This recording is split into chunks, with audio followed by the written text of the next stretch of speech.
There are so many significant moments in this short gospel reading today that we could easily spend several weeks on these 8 verses alone. Here's a highlights reel to get us started.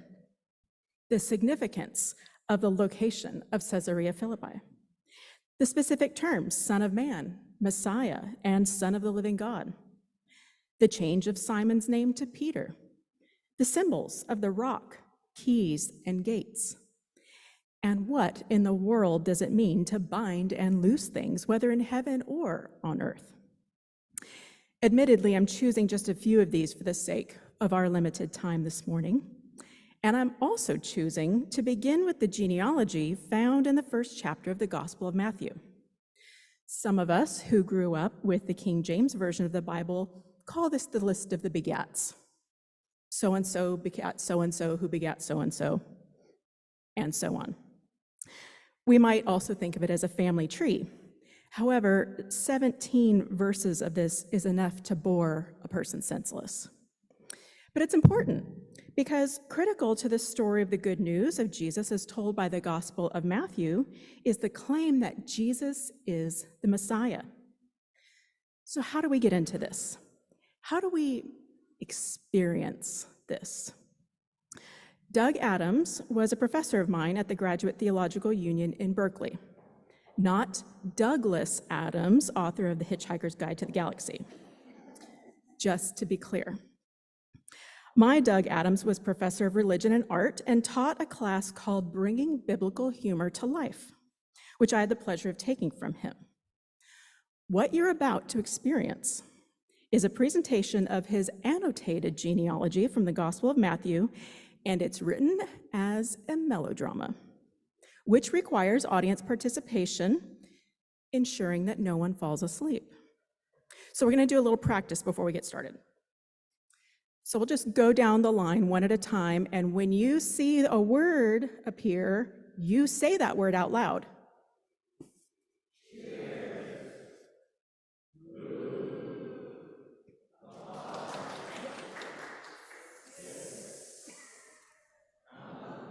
One more time.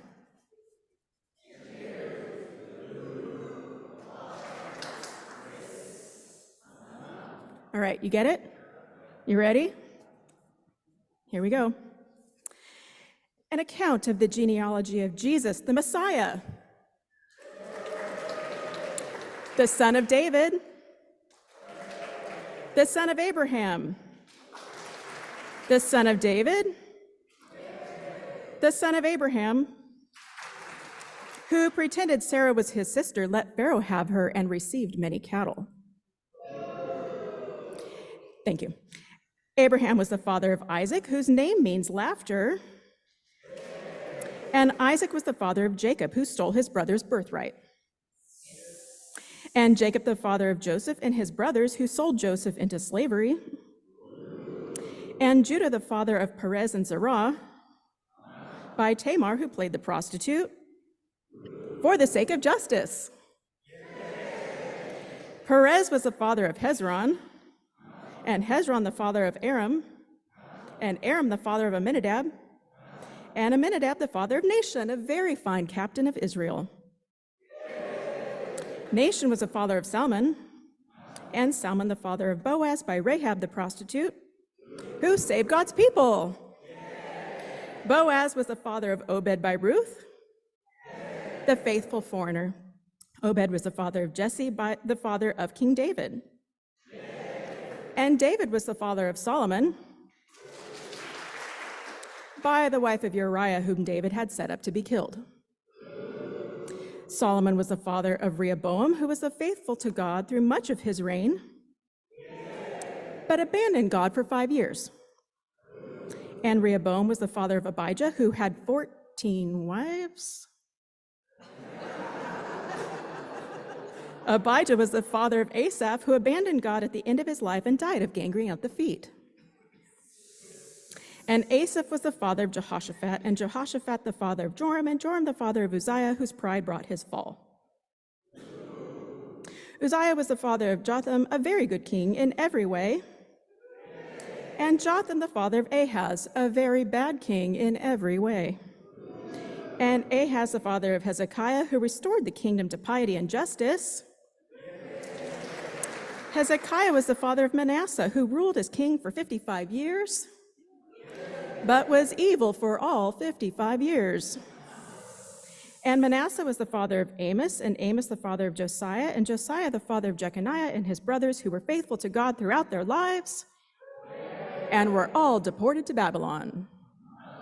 And after the deportation to Babylon, Jeconiah was the father of Salathiel, and Salathiel the father of Zerubbabel, a wise governor chosen by God, and Zerubbabel the father of Abiud, and Abiud the father of Eliakim, and Eliakim the father of Azor, and Azor the father of Zadok, and Zadok the father of Achim, and Achim the father of Eliad, and Eliad the father of Eleazar, and Eleazar the father of Mathan, and Mathan the father of Jacob, and Jacob that was the father of Joseph, the husband of Mary,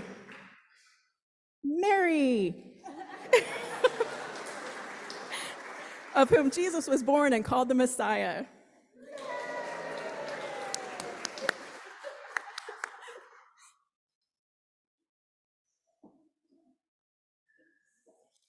So that was fun. And I think it helps us to get into the spirit of things, to get excited about the coming of the Messiah. Yay! But what does Messiah mean? At its core, it means anointed one, which is to smear or rub, to pour oil over someone in a ritual that confers that person into a particular office, like a monarch or a prophet.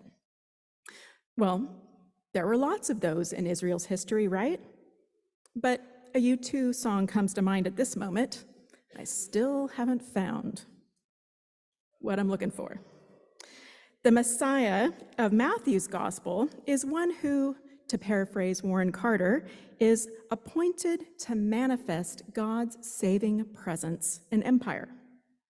Carter uses the term empire rather than kingdom or realm to reflect the clash between Rome's empire and Caesar's ways and the claims the Gospel of Matthew makes about Jesus' ways and the kingdom of heaven.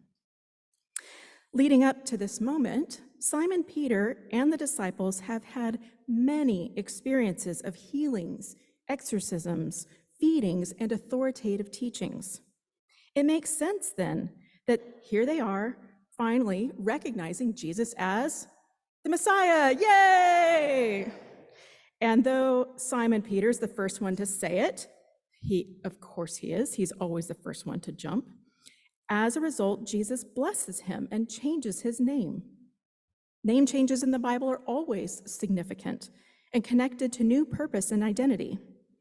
But the name Peter doesn't come out of nowhere.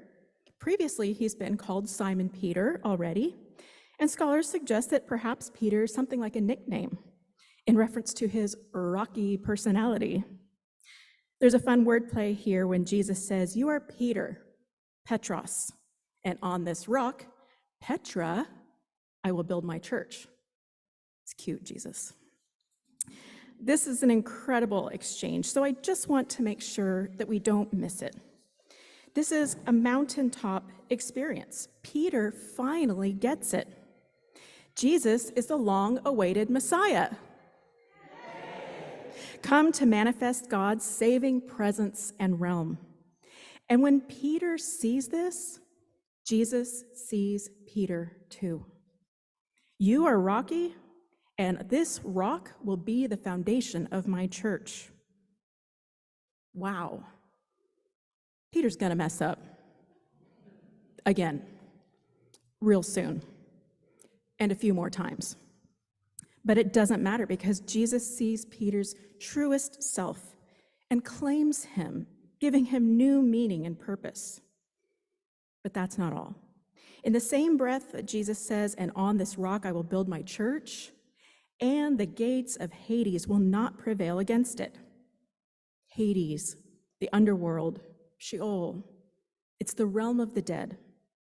On the one hand, to talk about the gates of Hades is to use one part of something to represent the whole. It's called a metonym. It's pretty cool. So Jesus isn't just talking about the gates themselves, but about all of the forces opposed to God's empire and realm.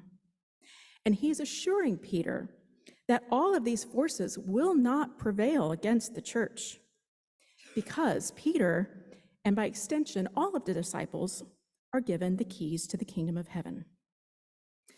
But what about that bit about binding and loosing things in heaven and earth? Well, stay tuned for my homily in 2 more weeks on Matthew 18, and we'll return to this enigmatic statement. Jesus is Emmanuel, God with us. God has burst into human history. The gates between heaven and earth, between us and God, have been thrown wide open. The forces of death and evil will not prevail. And what is our role? Our role is the same as Peter's and the disciples before us. Our role is to proclaim and manifest God's saving presence and realm. Our job, as we hold the keys to the kingdom of heaven, is to hold open the gates of God's realm, standing against the powers of death and destruction, of demonic forces and powers, of violence, lies, and greed, and oppression of every kind. Who do you see that Jesus is?